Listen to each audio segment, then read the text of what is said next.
Good morning, नमस्ते, अस्सलाम वालेकुम। दोस्तों, आज का जो हमारा टॉपिक है वो है डिजिटल मॉड्यूलेशन। बहुत सारे दोस्तों ने डिमांड की है कि हमें मॉड्यूलेशन के बारे में बताइए।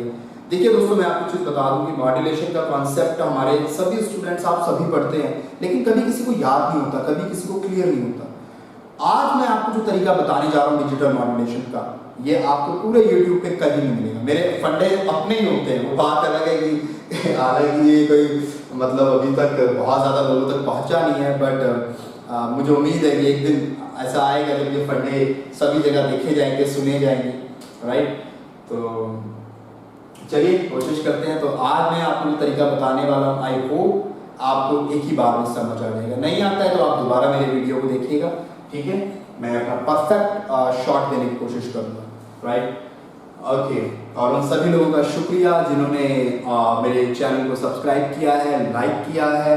हिंदुस्तान, पाकिस्तान, नेपाल से, बांग्लादेश, भूटान, ओमान, सीरिया तो शायद मेरे ख्याल से तो किसी का कमेंट नहीं आया, ठीक है। और ना ही आया तो अच्छा है, पता चला IAS वालों ने मुझे बुला लिया। चलिए, अच्छी बात है। तो चलिए आज कॉन्सेप्ट डिस्कस करते हैं डिजिटल मॉड्यूलेशन का। डिजिटल मॉड्यूलेशन में तीन चीजें होती हैं, तीन तरीके का मॉड्यूलेशन होता है।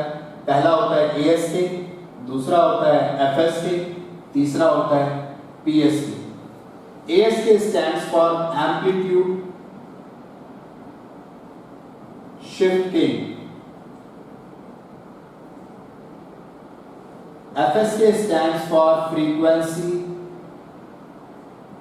shifting, and PSK stands for phase shifting, right।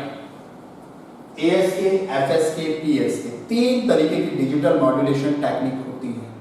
तो पहले तो आपको ये पता होना चाहिए डिजिटल मॉड्यूलेशन टेक्निक्स कौन सी होती हैं। ASK, FSK एंड PSK ये होती है डिजिटल। अगर आप गलती से वो PCM और PDM बोलने वाले हैं तो बिल्कुल गलत है। पल्स कोड मॉड्यूलेशन या डेल्टा मॉड्यूलेशन ये डिजिटल मॉड्यूलेशन टेक्निक नहीं होती है, मैं आपको बता दूं। तो उस चीज को जरा अपने जहन में बिठा लीजिए। Digital modulation technique ASK, FSK, PSK होती है। सबसे पहले हम स्टार्ट करेंगे ASK के साथ, amplitude shifting.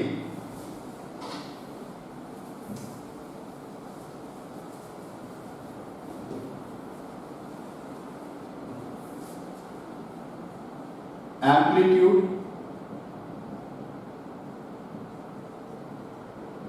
Shifting. Amplitude shifting के अंदर दो चीजें होती हैं। अगर सिग्नल है तो आप 1 से रिप्रेजेंट करेंगे, और अगर सिग्नल नहीं है, नो सिग्नल, तो 0 से। यह है एम्पलीट्यूड शिफ्टिंग का तरीका। तो सपोज अगर मुझे कोई सिग्नल भेजना है,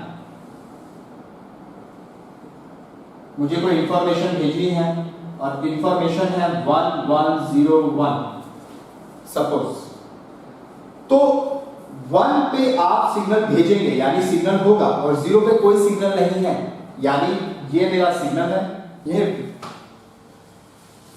ओके।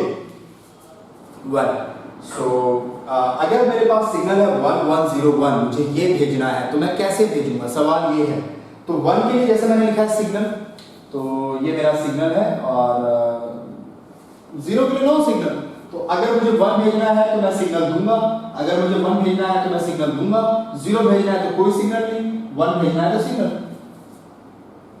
समझ आ रही है बात। आप 1 पे सिग्नल को भेजेंगे, 0 पे कोई सिग्नल नहीं है, यानी 0 पे कोई आप कहिए किसी तरीके की वेव फॉर्म नहीं है। आप इसको अगर इस तरीके से नहीं बनाना चाहते तो आप इसको ऐसे भी बना सकते हैं, 0 पे नो सिग्नल, 1 पे फिर सिग्नल, आप ये भी बना सकते हैं। यानी 1 पे सिग्नल है, 0 पे नहीं है, सिंपल सी बात है। तो ये होता है एम्पलीट्यूड शिफ्टिंग का तरीका। अब सवाल ये है कि एम्पलीट्यूड शिफ्टिंग कहां की जाती है। आप में से बहुत से लोगों को नहीं पता होगा, शायद 99% लोगों को नहीं पता। मैं आज आपको बता देता हूं। आप खुद ही सोचिए, 1 का मतलब सिग्नल, 0 का मतलब नो सिग्नल, 1 का मतलब सिग्नल, 0 का मतलब नो सिग्नल। ऐसा कहां पे होता है?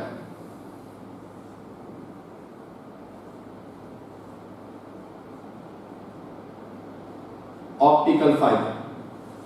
जी हाँ, लाइट पल्स मतलब 1, नो लाइट पल्स मतलब 0, लाइट पल्स मतलब 1, नो लाइट पल्स मतलब 0। चीज आपके सामने है। ऑप्टिकल फाइबर में आप ASK का इस्तेमाल करते हैं। यहाँ पे light pulse, no pulse, pulse, no pulse, ऐसे ही तो डिजिटल सिग्नल रिसीव होता है आपको। डिजिटल सिग्नल 1 और 0 में ही होता है, तो 1 और 0 आपको रिसीव हो रहे हैं in the form of pulses. अगर पल्स है तो 1 है, नहीं है तो 0 है।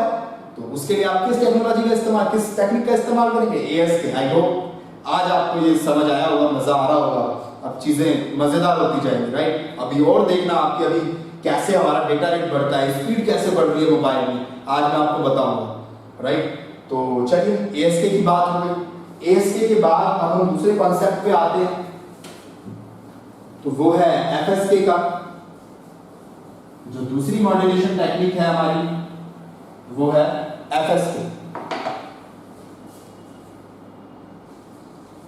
तो दूसरी मॉड्यूलेशन टेक्निक पे आते हैं, that is frequency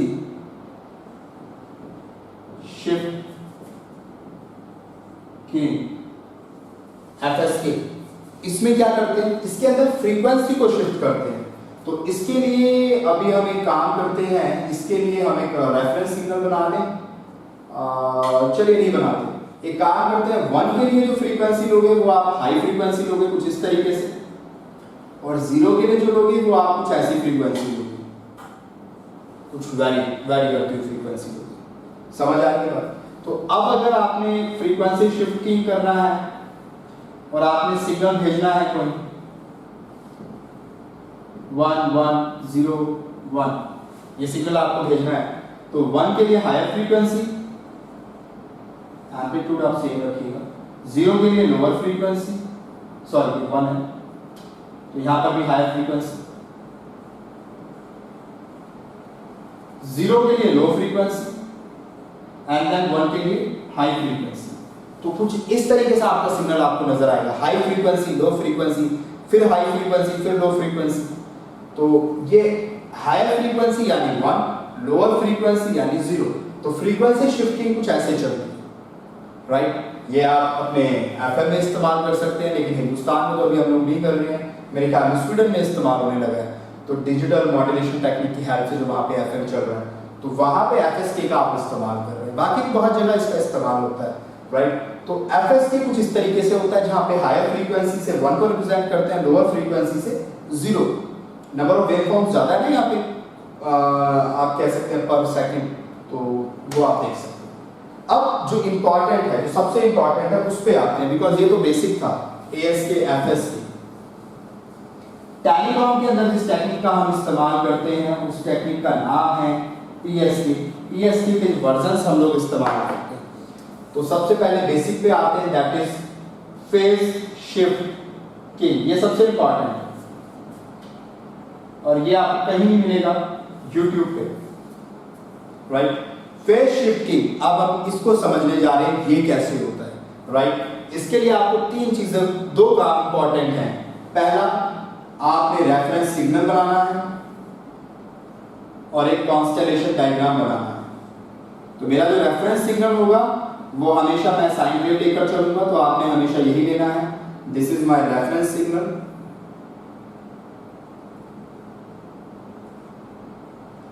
and this is my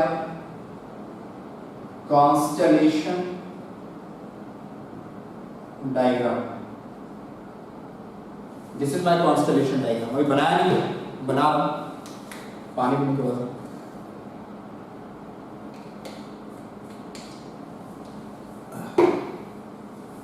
this is my reference signal. यहाँ पे 0 डिग्री होता है इस पॉइंट पे, ये पॉइंट 90 डिग्री होता है। अगर आपने मैथ्स किया तो आपको थोड़ा बहुत आइडिया होगा।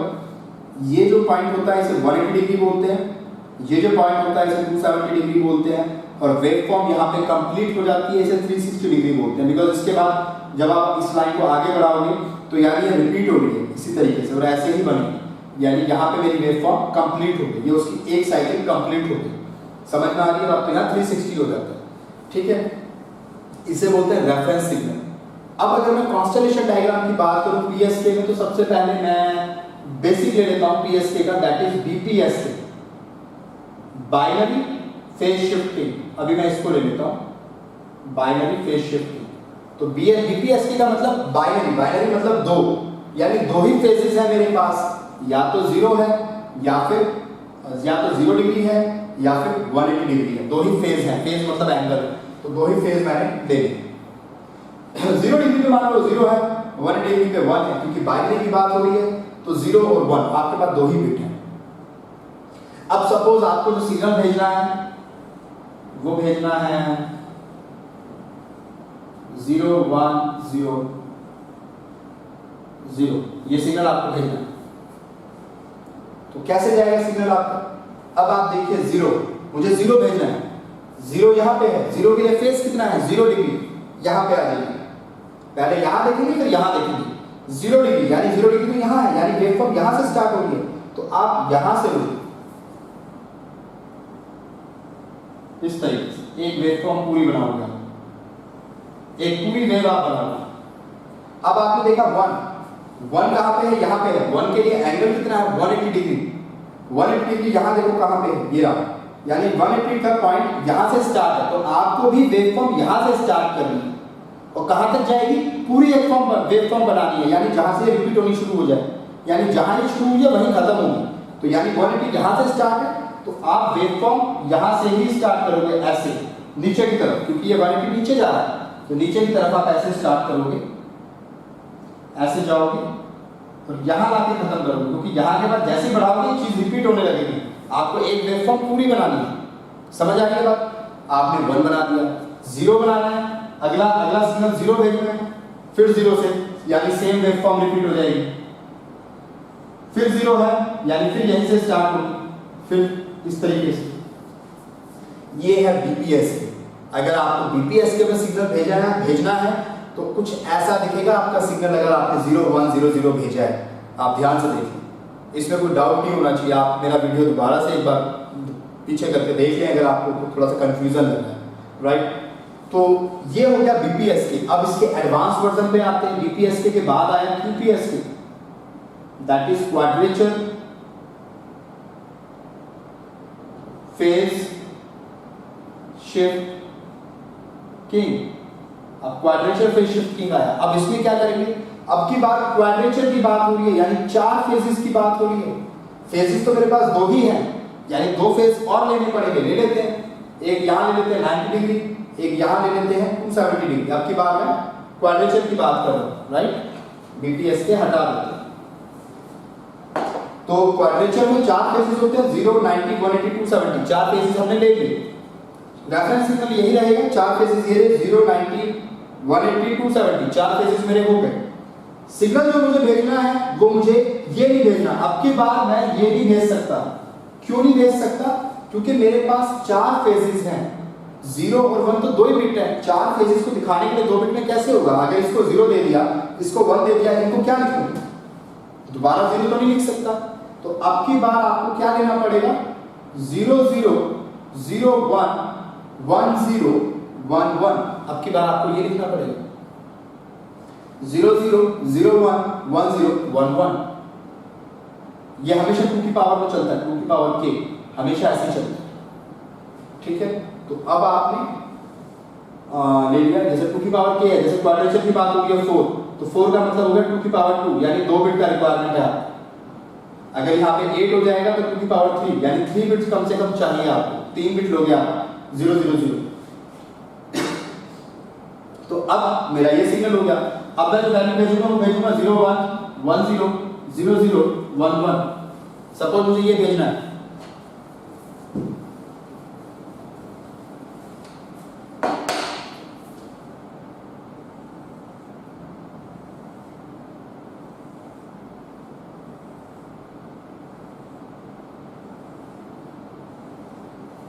अब मुझे ये सिग्नल भेजना है 0 1 1 0 0 0 1 1, ठीक है।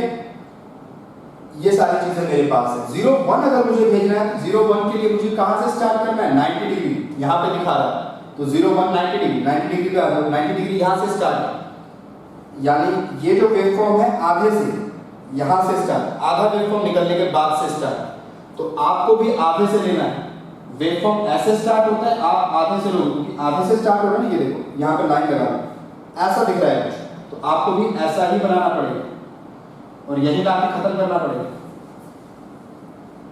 समझ आ रही है?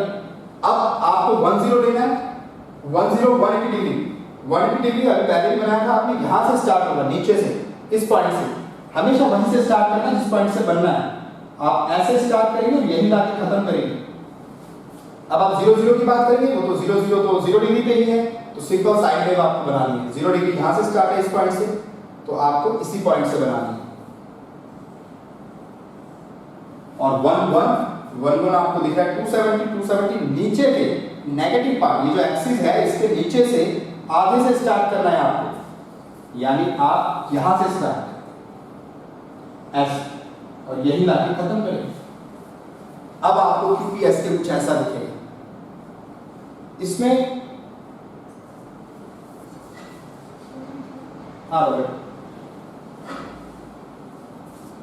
अब आपको QPS के कुछ ऐसा दिखेगा, राइट? अब इसमें बेनिफिट क्या हुआ BPSK के कंपैरिजन में QPSK में क्या बेनिफिट है? बेनिफिट ये है कि पहले जहां आप इसी वेव फॉर्म से एक बिट भेज पा रहे थे 0 या फिर 1, वहां अब एक साथ 2 बिट भेज पा रहे हो, यानी आपका डेटा रेट डबल हो गया इन कंपैरिजन टू BPSK। आप अब इसी सिग्नल में, इसी वेव में 2 बिट एक साथ भेज रहे हो, 2 करके भेज रहे हो। अब पहले जहां एक बंदा करके जा रहा था, कहीं सपोज राशन की लाइन लगी हुई है, कहीं पे खैरात का चावल मिल रहा है, वहां पे पहले एक बंदा करके मिल रहा था, अभी 2 काउंटर खुल गए हैं, तो दो बंदों को एक साथ मिल रहा है, तो जल्दी भीड़ खत्म होगी। तो ऐसा ही है, आपका डेटा रेट बढ़ गया, आपके एक साथ 2 बिट्स जो है वो आप भेज रहे हो। तो कहीं ना कहीं जितना हायर मॉड्यूलेशन टेक्निक पे आप जाते जाओगे, उतना ही आपका जो सिग्नल है, जो उसकी क्वालिटी है वो इंप्रूव होती है, डेटा रेट इंप्रूव होता है, राइट? तो ये है QPSK के बाद आगे की जो हायर वर्जन्स हैं वो थोड़े से लैंदी हैं, मैं अपने नेक्स्ट लेक्चर में बनाऊंगा। अभी तक के लिए इन कॉन्सेप्ट्स को अच्छे से पढ़ लें, उसके बाद मैं अगले वीडियो में इंशाल्लाह ज़रूर वो चीज़ें बनाऊंगा और आपको बताऊंगा। थैंक यू सो मच अभी तक के लिए, मेरे वीडियोस को देखने के लिए। अगर आपने पूरा देखा है तो मैं चाहूँगा कि आप प्लीज़ एक बार कमेंट ज़रूर करें, कमेंट बॉक्स में बताएं आपको मेरे लेक्चर्स कैसे लग रहे हैं और आप कहाँ से बोल रहे हैं, आप क्या करते हैं, ज़रूर कमेंट बॉक्स में बताएं। Thank you so much.